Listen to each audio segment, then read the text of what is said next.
between Boris Johnson and Angela Merkel. Mrs. Merkel is reported to have said a deal is overwhelmingly unlikely under the Prime Minister's proposals. But EU officials and Labour have criticised Number 10 over the leak, with one senior opposition figure calling it a cynical attempt to sabotage negotiations. For more, I'm joined by the editor of Brexit Central, Jonathan Isaby, and the writer and researcher, Maya Goodfellow. Good afternoon to you both. Thanks very much indeed for being with us. So, there's an awful lot of leaking going on. There's an awful lot of information about who said what. There are tweets going round left, right and centre. Where are we, Jonathan Isaby? Is the deal all but dead now?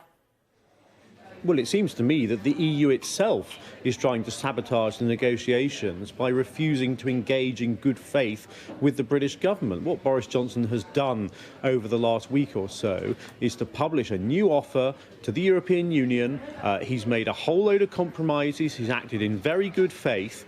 And yet the EU seems utterly unwilling to engage with him in a constructive fashion. And what we're hearing today, based on the leak out of Downing Street, is that Angela Merkel, the German Chancellor, has suggested that Northern Ireland has to remain in the European Union customs union come what may, which is effectively a way of saying to the United Kingdom that the UK has to remain in the customs union in its entirety itself, which means we'll never have control of our trade policy again, or that the European Union is insisting on annexing Northern Ireland and creating this division within sovereign British territory, which would be clearly unacceptable. Maya Goodfellow, the EU's overstepping its mark here, then. It's either saying the UK is trapped in a customs union or it's going to annex Northern Ireland. I mean, I'm no uncritical defender of the EU or of Angela Merkel, but I think actually what's happened today is the government has released some statements on this communication between Boris Johnson and Angela Merkel. They choose what they're going to highlight in terms of the communications with the EU. So they've intentionally highlighted this and had this Number 10 source make these kind of statements. There hasn't been a response from Angela Merkel, so we don't actually know what was said in this communication. But I think what's interesting for us is what the government are trying to do here is they're trying to frame the debate, as they've been trying to do for weeks, if not months now, to make it seem like the EU is not willing to negotiate, whereas the government is. But actually, I think we need to turn this around a bit and look at the fact that what is the government proposing, and what was said last week in the government's proposals is not workable in terms of the Northern Irish border. And what we heard from the EU when these proposals were first announced last week is they would look at them, they would have some kind of negotiations and see where they could get. It looks like there isn't much room for manoeuvre from the government side, and this is the government's fault then. So the Northern Irish border is not just some kind of technical point that in the way that Boris Johnson has talked about it, where it can be solved through technological solutions that don't yet exist.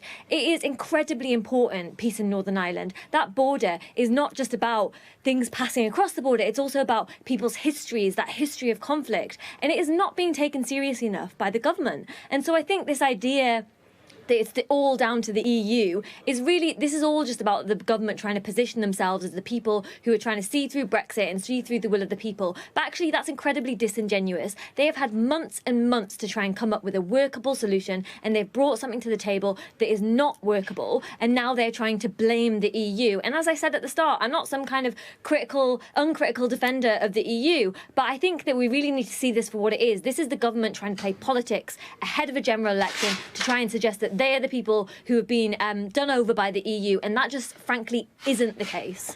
Let's look in terms of that framing of this debate and the blame game at that tweet from Donald Tusk then, Jonathan Isaby, should we? What's at stake? Boris Johnson is not winning some stupid blame game. At stake is the future of Europe and the UK, as well as the security and interests of our people. You don't want a deal, you don't want an extension, you don't want to revoke. Quo vadis, what does the government want?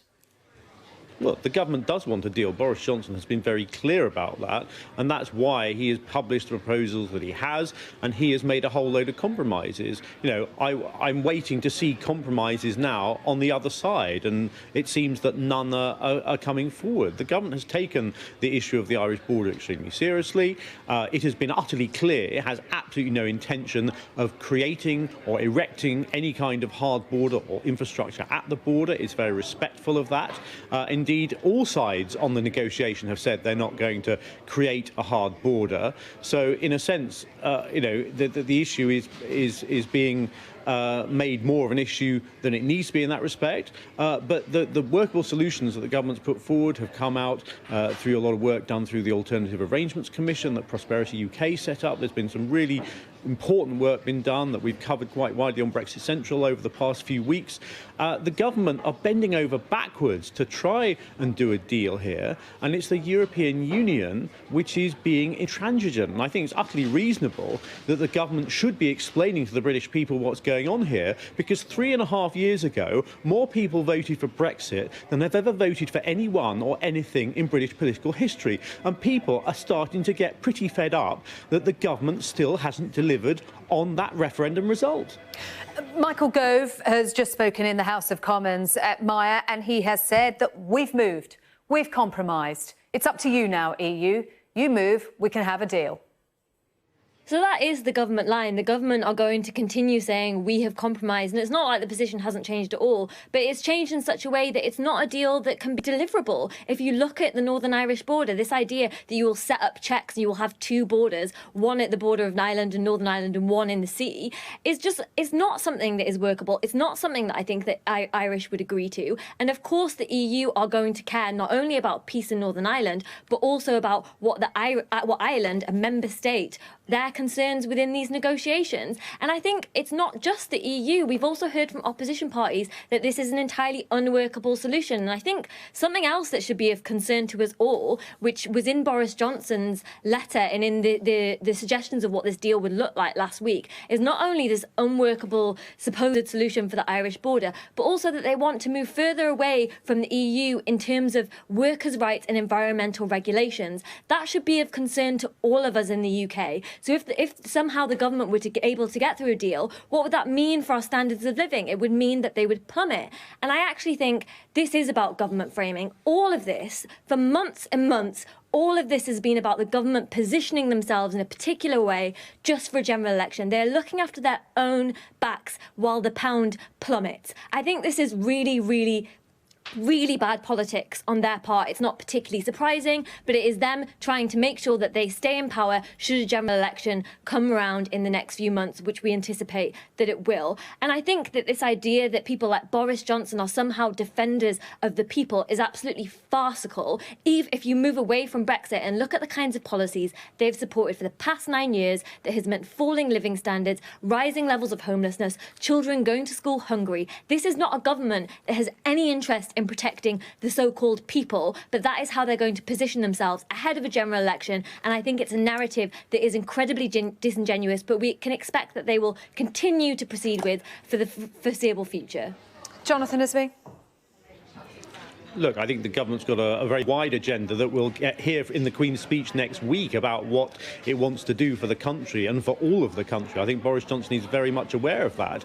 But what we're getting today, and we've had, frankly, for weeks, if not months, years, we've had all kinds of commentators and politicians saying, no, this solution, that solution is not possible. What those people are effectively saying is, you can't actually leave the European Union. Well, 17.4 million people voted to leave the European Union back in 2016. And I think many of your viewers today are getting increasingly frustrated at hearing from people, particularly inside the Westminster bubble, saying, well, it can't be done. You've got to stay in the customs union. You won't be able to control your own trade policy, and so on and so forth. At the end of the day, people voted for Brexit. It's incumbent upon politicians to make that happen. And far too many of the politicians in the current House of Commons are frankly doing all they can to undermine the British negotiation position of the British government and frankly to disrespect that referendum result. OK, that is all we've got time for. Jonathan, Maya, thank you both very much indeed. Plenty more discussion to be had on that topic, of course, over the coming days.